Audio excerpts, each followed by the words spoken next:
But this is something that every human being struggles with. I think you would agree with me on that one. This is an issue that every human being at some point and another faces in their life. Disappointment is real. Disappointment is something that affects everyone. It could be a massive disappointment. It could be something that is temporal, something that is something that happens in the moment that is quickly there and then goes away, or it could be something that happens over a period of time, something that's lasting, something that almost becomes, like a terminal. That disappointment becomes terminal. It becomes a reality of our existence. It could be situations that didn't go right. It could be the raising of your children and they didn't go the way you thought they would go. It could be all these different things, and life begins to not go the way you had planned, the way that you had intended, the way that you thought it would go. Things played out differently. It wasn't what you wanted it to be. It's not what you thought it would be. And so we find ourselves disappointed. Now, this morning I want to talk to you about people, and this is a hard one because every single one of us are disappointed by people, and every single person has been disappointed by us. Like, we can't look at others and the disappointment that they cause us if we don't look at the disappointment that we have caused others. And so, in way of just kind of starting out this message series, let me say this. Disappointment feels like a heavy rock sinking to the bottom of your spirit. It feels like a heavy rock sinking to the bottom of your spirit. It's two words, okay? Disappointment is two words. It's a missed appointment or unmet expectations is how you put it together. Like, you had this appointment, you had this thing that you were planning on, you had this appointment with your destiny, you had this appointment with what you thought was going to play out, you had this appointment in what you hoped for, and it didn't play out. It didn't happen as you had intended or as you had hoped. And so, these are deeply personal pains. These are deeply difficult scenarios. These are deeply hard times that we find ourselves in. And disappointment, if we're not careful, will totally and completely ruin hope. And in understanding that, hope never dies. We just lose sight of it. All right, we know that hope has a name. And his name is Jesus. And we know that he never dies because he resurrected. That's final. That's finished. There's no oppositing that experience, oppositing that reality. But we know that even though Jesus is hope, even though Jesus is existent, even though hope never dies, we can oftentimes, in the face of whatever struggle we're experiencing, lose sight of hope. We can lose sight of Jesus. We can lose sight of who he is. We can lose sight of where he's leading. We could lose sight of his promises. In John 16:33, a familiar text, he says, I have told you all this so that you may have peace in me here on the earth. You will have many trials and sorrows, but take heart because I have overcome the world. It seems kind of contradictory to start out that sentence, to start out that phrase with, I have told you things so that you may have peace in me. Like, I've told you these things so you can have peace. I've told you these things because, I want you to have peace. I want you to experience peace. Oh, yeah, by the way, as we're talking about peace, you're going to have troubles. Like, really? Like, why couldn't you have worded it a little bit differently, Jesus? I mean, you tell me that I'm going to have peace, but then you tell me I'm going to face tribulation. You tell me I'm going to face struggles. I'm going to face difficulties. And here's the truth, is how we handle disappointment determines the quality of life. It determines even the health of our hearts. And it can lead us into the abundant life that God has designed for us, or it can lead us into miserable places. It can lead us into miserable places. And so this morning, in way of referencing, I want to talk about Paul, Barnabas, and John Mark. Now, these guys were missionaries. These guys were doing the Lord's work. They were accomplishing wonderful things, and then something happened. Something often happens. Like, some of us have experienced some really cool things with people. We've experienced some really amazing things with family. We've gone through life and we've journeyed with friends. We've experienced awesome things, and then something happens, a disagreement happens, something changes about the situation, something changes about the relationship. There's a letdown. There's something that shifts, and then it fragments everything. It destroys everything. And so in Acts 15:36 through 41, I'll read 2 Timothy 4:11 and Philemon 1:24 later, but Acts 15:36 through 41, this is the event, okay? This is the event. It's not hugely explanatory. We just know this is what happened, okay? And it says this: after some time, Paul to Barnabas, let's go visit, all right? Let's go back and visit each city. We previously preached the word of the Lord to see how the new believers are doing. Verse 37, Barnabas agreed and wanted to take along John Mark. Barnabas is like, let's do it. Let's take John Mark. Come on. John, also known as the guy who wrote the book of John, okay? Just to give you guys some clarity here. All right, let's take him with us, okay? And then in verse 36, but Paul disagreed strongly. And since John Mark had deserted them in Pamphylia and had not continued with them in their work, their disagreement was so sharp that they separated. Barnabas took John Mark with him and sailed to Cyprus. Paul chose Silas, and as they left, the believers entrusted him to the Lord's gracious care. Then he traveled throughout Syria and Cilicia and strengthening the churches there. And so this event happened, okay? Paul is struggling because he felt abandoned. Paul is struggling because he felt like John Mark had left them in a moment of need, that he felt like John Mark had walked away when he needed him most. And so he's like, no, Barnabas, I understand, all right? I understand, Barnabas. I understand what you're doing here. I understand what you want to accomplish here, right? Barnabas, also known as the son of encouragement. I know what you want to do here, but this guy ran off. This guy left. This guy who was supposed to be here for us, this guy who was supposed to travel on these missionary journeys, he decided that it was too hard. He decided that it was too difficult, that it wasn't going to work out, so he went elsewhere. All right? In this scenario, in the area of relationship, you got Barnabas trying to work as a peacemaker, like, let's figure this out, let's deal with this, let's work on this issue. But ultimately, when things were split, Barnabas chose to go with John Mark, the one who had failed them. Now, I don't know all the details of the situation. It doesn't outline it completely, but I know that they were human beings, and I am certain that they said things that they regretted saying. Like, Paul is experiencing someone who deserted him. He is dealing with the idea that a person who deserted him at one time would be involved in ministry with him again. So Paul is like trying to grapple with that. At the same time, all right, John Mark is dealing with being rejected. Paul is dealing with being deserted, but as a result of that desertion, Paul rejects John Mark. Paul pushes him aside and says, no, I'm not going to take him with me. I'm not going to do this. I'm not going to go any farther in this situation. I'm just not going to do it. Now, something changes, okay? They have a sharp disagreement. It's pretty amazing that out of an uncomfortable situation where friendships split, they split apart, and actually as a result of their split, ministry increased.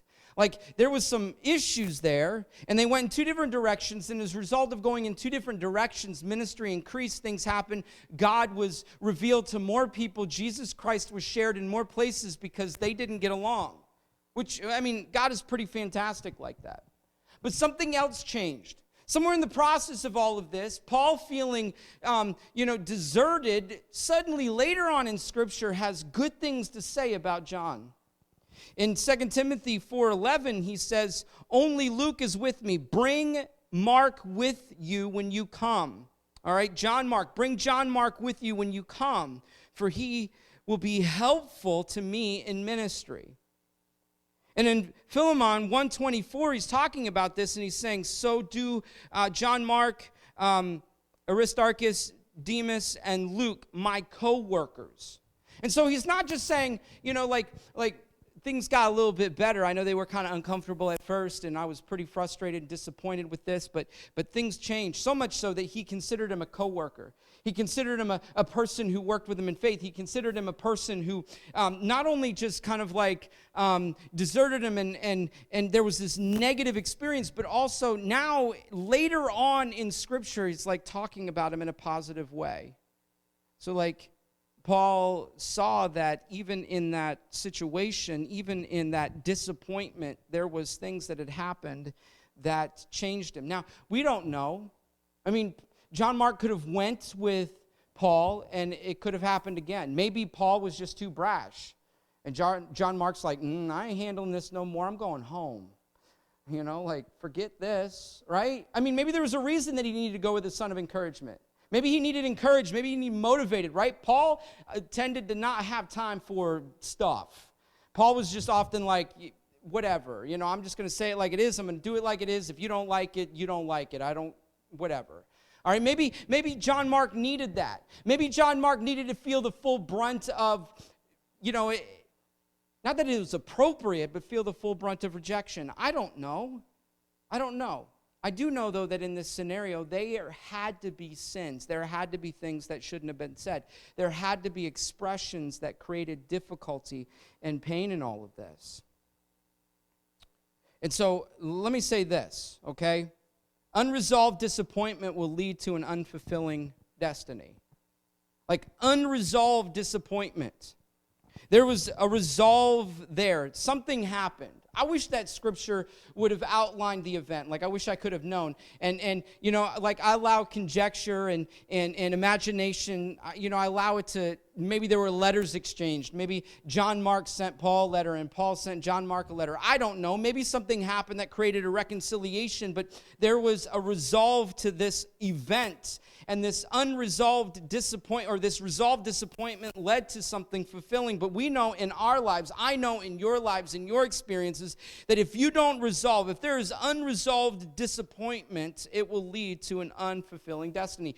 You could arrive at the most great experience, like your destiny, what God has designed for you, your future being fulfilled. It is amazing, and you have disappointment along the way. The very thing that you're experiencing right now in the moment can be completely and totally unfulfilling because you're still dealing with disappointment that you've carried this far. You guys tracking with me? Okay. Something changed. Something changed.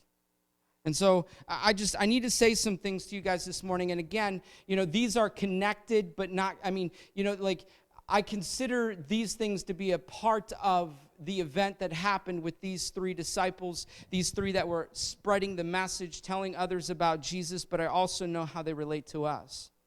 And so I want to say two things, actually. I want to say two things, and then I got some subpoints in there. But the first thing I want to say is we need to receive God's grace. We need to receive God's grace. Oftentimes, this is hard, but oftentimes we are the propagators of pain of others and pain of ourselves. Oftentimes we are the ones who stir it up. Oftentimes we are the ones who create more trouble than is necessary. Oftentimes we are the ones who are increasing the damage. Oftentimes we are the one who are making more issues than necessary. You see, God's grace flows out of His love. God's grace flows out of His forgiveness. God's grace flows out of His mercy, and things happen. If we receive God's grace, it is going to change things. I cannot overstate this. And so in reference to receiving God's grace, I want to tell you to receive God's grace in three areas, okay? We need grace for your failures, grace for your relationships, grace for your heart. We cannot begin to address the issues in others if we don't first begin to address the issues in ourselves. In Matthew 7, 3-5, we know that it talks about sawdust in our eye. We can't pick the sawdust out of others' eyes if we don't see the plank in our own. And when we begin to look at their issues, when we begin to focus on the things that are going on with them, when we begin to look at their problems, we can't see the very own problem that we're dealing with. We can't see the failures. We're blind to our transgression because we have fixed our attention on the transgression of others. We are blind to our own failures. We're blind to our own shortcomings. We're blind to our own issues. We begin to look at others. We begin to say, okay, you did this. It's your problem. It's your issue. The reason that our relationship is where it is because of what you did. And we begin to focus. We begin to fixate our attention on the other person, not noticing the very real issue that is existent within us. And here's the hard thing too. As we often see in them the thing that we are most disappointed in self about. We often see the thing in them that we are most disappointed about in self. And so we've got to receive God's grace for our failures. We've got to receive God's grace for what we've done. We've got to receive God's grace for our issues, our problems, our damage to the relationship, right? Paul sharply disagreed with Barnabas. And I'm sure that there were things that were said that weren't nice. And John Mark was the one who deserted them. John Mark was the one who deserted him. And I know that in the text there, it kind of makes Barnabas look like a peacekeeper, and Barnabas was innocent in all of this, but he was human. He might have said things too. I mean, it says that they had a sharp disagreement, okay? That sharp disagreements aren't like, oh, you really hurt me. That's not nice. And then as early as you can remember, toddlers, sharp disagreements end up in biting and hair pulling. And even if it's over that little toy that oh, man, I thank your dad all the time for buying our kids that, Kelly. That the little I don't know, popcorn popper. All right? I've had sharp disagreements with my own children about that. I've in the dark of the night taken batteries out of my children's toys. And when they say, what happened?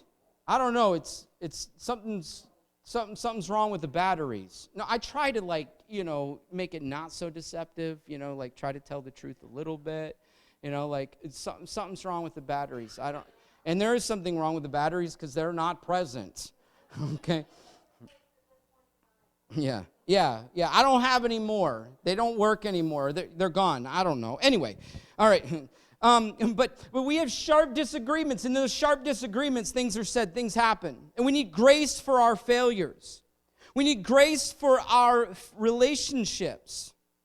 Just as much as we get disappointed, we disappoint. Just as much as we get disappointed, we disappoint. We're dealing in this scenario with a deserter and a rejecter. We're dealing in this moment, as we're talking about Paul, Barnabas, and John Mark, we're dealing with someone who deserted and someone who is now rejecting. All right, now, here's the truth, and I'm just going to come right out and say it. All of us, at certain times of our lives, are selfish narcissists. Are we not? Yes. At some points in our lives, we can create great damage to the relationships around us because the pride that is affecting us inwardly finds its expression outwardly. The pride that we're dealing with inwardly finds expression outwardly. If I could say something like this, okay? Our embittered roots produce fruit of which we feed to others. All right? There's a song that I heard it came out I think a year or so ago. Basically, in the song, there's a phrase that says, be careful, be careful the fruit you produce, one day you'll eat it. I can't remember. Grace, you know what song I'm talking about. I can't remember the words. Anyway, basically, you're going to say things, it might be bitter. You're going to eat your words later, right? Yes, be careful what you say, you might have to eat it, right? So let me finish the phrase here. Our embittered roots produce fruit of which we feed to others. Not only leaving them with a bitter taste in their mouth, but planting the same seed that exists in your belly and theirs. How many of you guys, don't eat the watermelon seeds. You're going to have a watermelon growing in your belly. It's too late, Mom. It's too late. I got to go to the doctor and have my stomach pumped. You guys ever tell your children that? Oh, be real. Oh, look at you all innocent and stuff. Mm-hmm. Right. But seriously, When bitter things happen, when we experience bitterness, when that tree begins to produce fruit in our life, what do? Our words, our expressions, our statements, we feed those to others. At times we force feed others with that. No, I don't want to deal with it right now. I don't want to hear it. No, you're going to stand here and hear it. And if you don't hear it now, you're going to hear it later, because I'm going to find you later and I'm going to say what I wanted to say now. Here's the issue too. Like, we're like, okay, I need some time to think about it. Okay, I'll give you some time to think about it. And all the time you're thinking about it, you're not thinking about how you can say it nicer, how you can, tone it down. No, you're thinking about how you can give it to them. Like, I'm gonna make you eat this, right? And then we feed them the bitter fruit.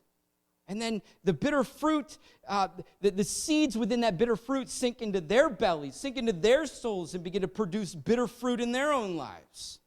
Our friendships, we need grace for our relationships, because we have messed up. Like, if we're going to start to address the letdown that others, when people let us down, we have to look at first person for a minute and say, okay, I have let people down. I have let myself down. I have created issues in my life that are not okay. I mean, 1 Corinthians tells us, in verse 13, it tells us the kind of love that we should have. That it's not jealous, it's not boastful, it's not proud, it's not rude, right? It doesn't demand, it's not irritable, it doesn't keep records of wrongs. All right, we often hear this in the context of marriage. We often hear this verse, and I read this in the weddings that I perform, but it's talking about relationships as a whole. All right, love never gives up and never loses faith. It is always hopeful and endures through every circumstance. Right? We need grace for our relationships. And we need grace for your heart. We need grace for our hearts. Grace for our hearts. Unhealthy expectations are one of the primary reasons we are disappointed. If we let it, listen to this, if we let it, disappointment will gradually erode our inner peace and rob us of our joy. Disappointment is suffocating. It is like this eager, constant inflictor of pain. Like, we wake up and we have disappointment on our mind. We wake up and we have disappointment of the situations and realities. We can get on our social media feeds and we can read and watch and engage in different things that are happening on Facebook or Twitter or Instagram, whatever. And we can be like, oh, that's disappointing. I wish my life turned out like that. I wish I had this, or I wish this was this great, right? We can look at the people around us. We can go to the market, or we can go to the grocery stores or Walmart or whatever, and we could be disappointed. We could be disappointed because we don't have the money. You see that person strolling with that TV. Ooh, that would be nice. Man, I'm disappointed. I don't have that. I wish that I had that. I wish that I had more. I wish things were better. Oftentimes, we find ourselves in a place of disappointment, and it has corrupted our hearts. It's corrupted our heart. Disappointment seems to create anguish in us. Our situations cause pain, and our heart is tender, but that pain is inevitable. And what happens when our hearts hurt? I know that we're human beings and we're not animals, but it is terrifying at times how primal our instincts can be. It's terrifying at times how primal we can be with our actions, with our behaviors, with what we do. And so disappointment begins to seep in. Disappointment begins to corrupt the heart. Disappointment begins to affect us.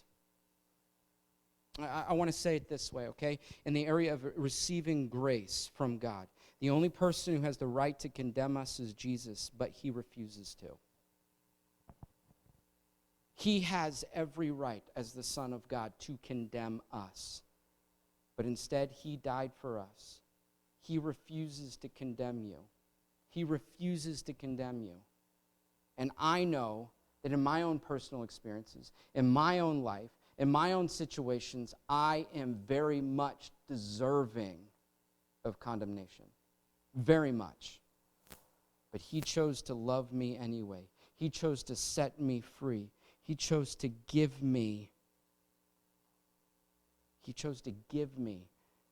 freedom from sin and life. In Romans 5:8, we know the text, but God showed his great love for us by sending Christ to die for us while we were still sinners. What do we got to address here? The second thing that I want to say is you got to share your heart with God and choose to heal. You got to share our heart with God and choose to heal.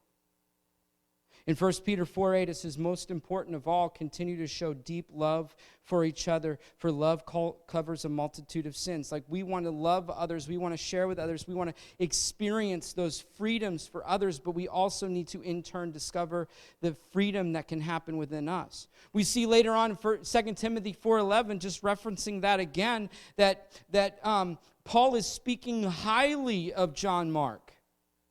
Bring him when he comes. Bring him when he comes. He's helpful to the ministry.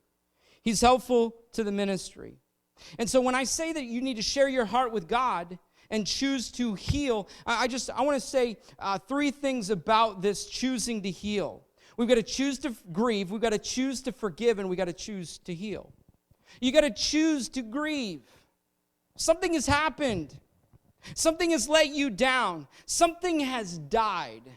The physical person that exists right in front of you may not be dead, but something in that relationship, something that you had, something that was at one time beautiful, one time special, one time wonderful, is no longer alive.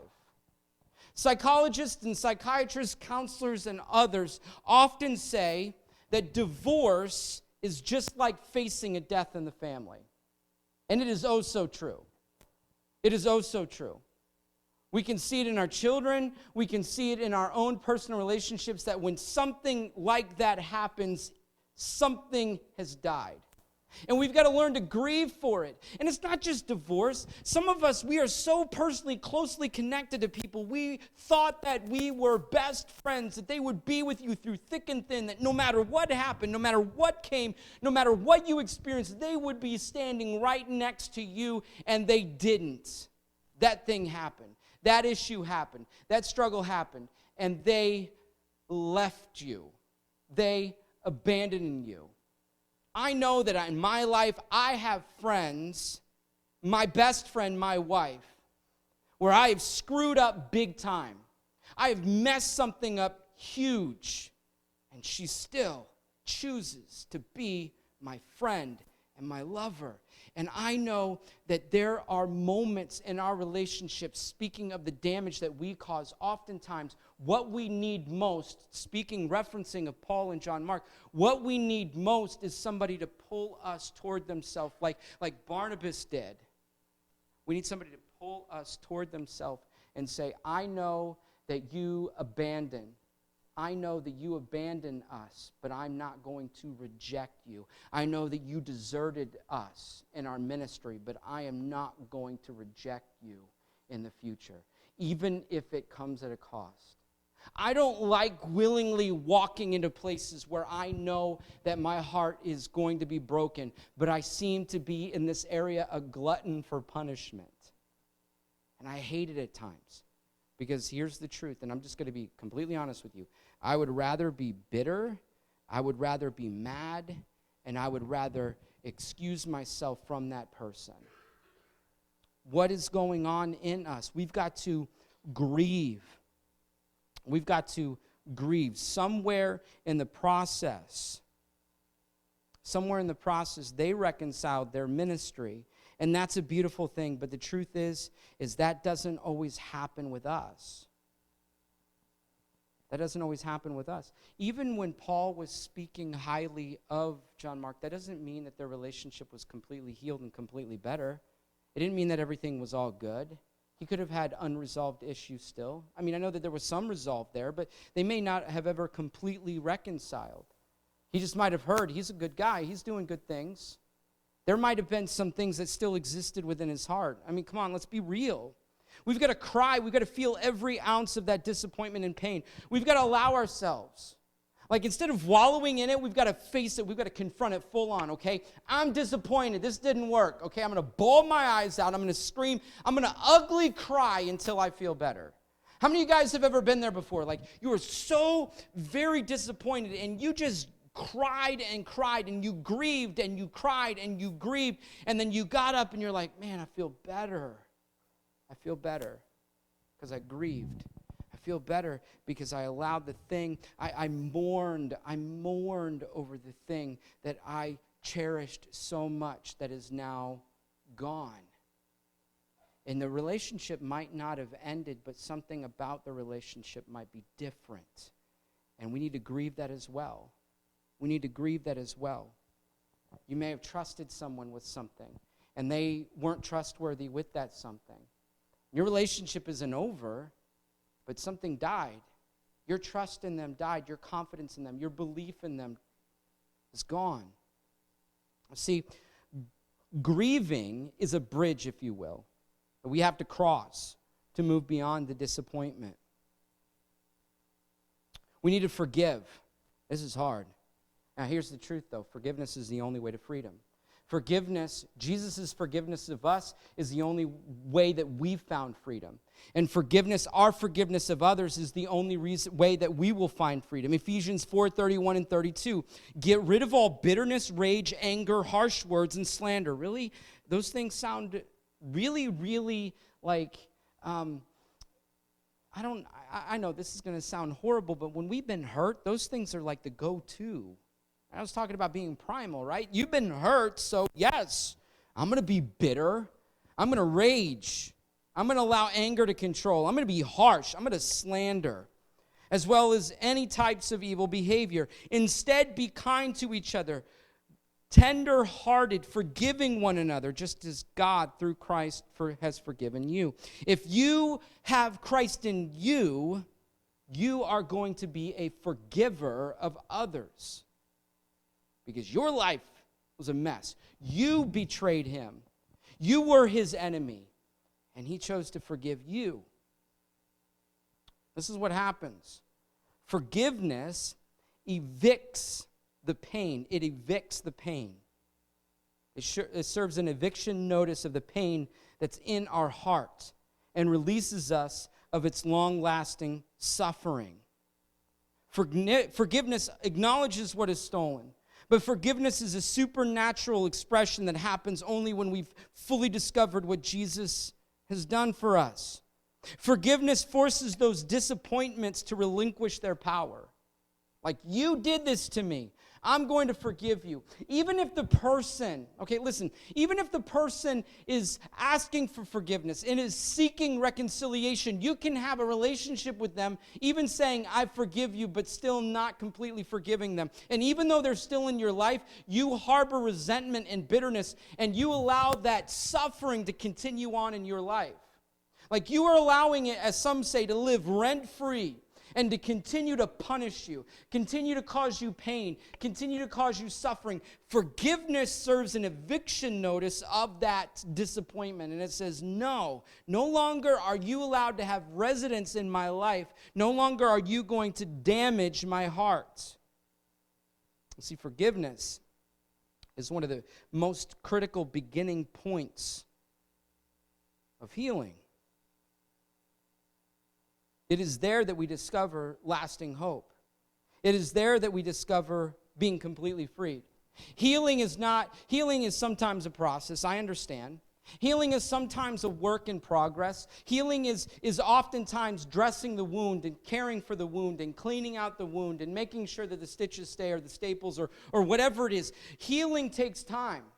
Healing takes time. And I know that some of us are like, oh, well, the scar remains and it's tender. And, every once in a while, okay, I think some of you guys know this, but when I was 19 years old, I made this poor decision. I had a car up on my jack, okay? And it was up on the jack that comes with the car, which isn't so sturdy. And I was moving some stuff around, a tire off. I was moving some stuff around on the car trying to get something to happen. And it came off the jack. Just 2 minutes, maybe a minute earlier, I was completely under, the car. It could have fell on me, and boom, I would have been gone, okay?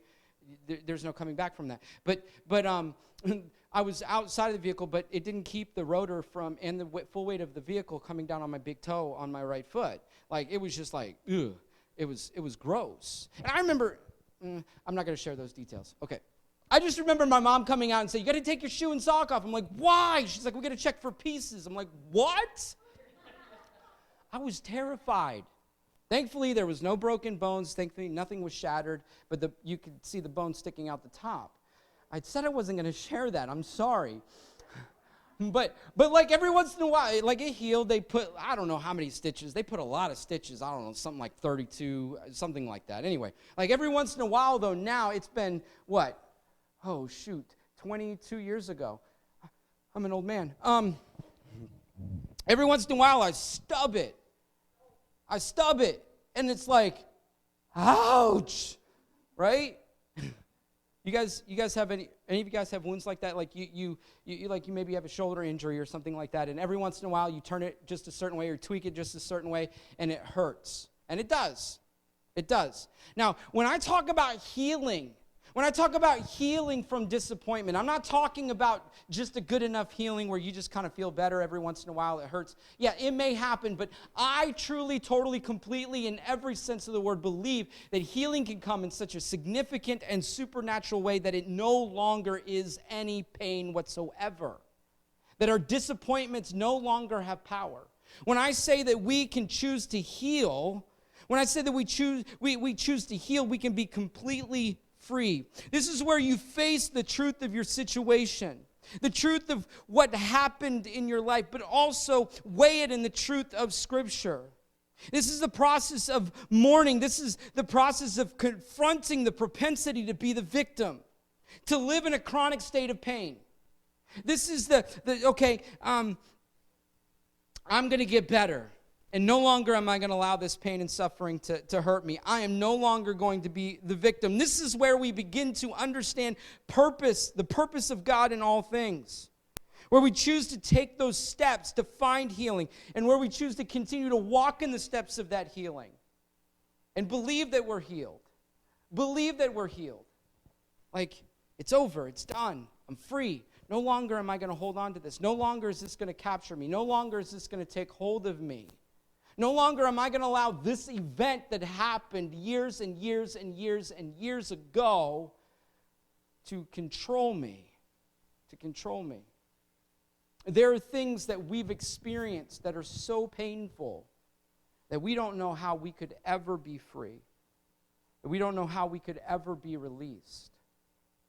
Grieve, forgive, and heal. Those things are immersed in the love of Jesus. Those things are immersed in the love of Jesus. This is where we give Jesus full freedom to exist in all areas of our hearts and help, because he is the healer. When we call him the great physician, it's not just speaking of physical need. It's speaking of spiritual need. It's speaking of the need of our soul to be healed, And so God wants to do a work. God wants to do a work. Let me finish with this statement. Ask God to reveal the need to forgive and receive his grace and heal. Ask God to reveal the need to forgive and receive his grace to heal. I think that speaks for itself. Where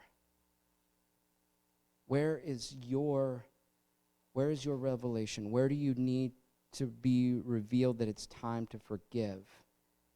And when is it, and how can you receive his grace and heal? Because we all need healing in this area. Why? Because disappointment with others is often a experience that we face. It happens a lot. It happens a lot. And so this morning, be bold enough, be brave enough to say, okay, God, reveal it to me. Because sometimes it exists underneath the surface. You don't even know it's there. That resentment becomes such a part of your body, such a part of your life, that you don't even know that it lives in you. It's just a part of you. And you need God's help to find it. And he wants to give you grace. And he wants to heal you. Jesus, I thank you for this morning. I thank you for truth. Lord, as we navigate the difficulty of this message, Lord, I just feel in my own heart the anguish that is in this room of those who've been wounded. Lord, I feel myself the anguish of my own heart of all the things, all the areas that I've been wounded. And ask, God, that you would create in us a bravery to ask you openly, honestly, to reveal our need to forgive. And that we would receive grace and that we would experience healing. Lord, that when we begin to fully understand the disappointment that we have with others, that we would find freedom. That these truths would affect us and our future would change. And our future would change. Lord, make us brave enough, even when we don't feel like we have the courage to conjure it. May we find faith in you to release those things, and we would understand the fullness of the freedom and healing you offer in such a grand way.